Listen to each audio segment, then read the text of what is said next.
গেল। হ্যাঁ, এই যে পুজো, ঘরের পুজো হয়ে গেছে। ঠাকুরকে দেখাও, ও ঘরের ভগবানকে। ভগবান নমস্কার করো।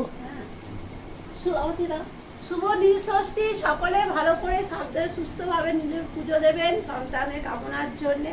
আমারও ঘরের পুজো হয়েছে, সব হয়ে গেছে। এখন পুরো বাজে আমাদের ঘড়িতে 12টা। এবার সামনেই আমাদের মন্দির, ভিড় হয়েছে। এখন যাচ্ছি পুজো নিয়ে। এই যে পুজো সব সাজিয়ে নিয়েছি, কলা, পেয়ারা, তারপরে আকন্দ ফুলের মালা, তারপরে কাটা রকম একরকম ফল হয়, এই ফলটা লাগে। ওই ফল, ধূপ, মোমবাতি, সন্দেশটা কোথায় রাখলাম? কত ফুলে মনে হচ্ছে?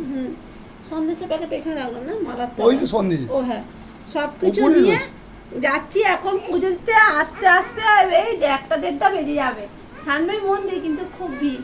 ঠিক আছে, আজকে নির্জলা থাকবে তো? হ্যাঁ, নির্জলা নয়, বিকেলবেলা থেকে একটু ফল। আর আমাদের তো অন্য কিছু খেতে নেই, আমাদের ফল খেতে হয়। একদম খাবে না।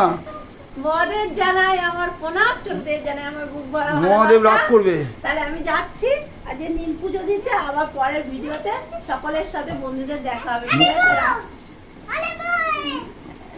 মহাদেব রাগ করবে। হ্যাঁ, যাচ্ছি। ঠিক আছে, টাটা।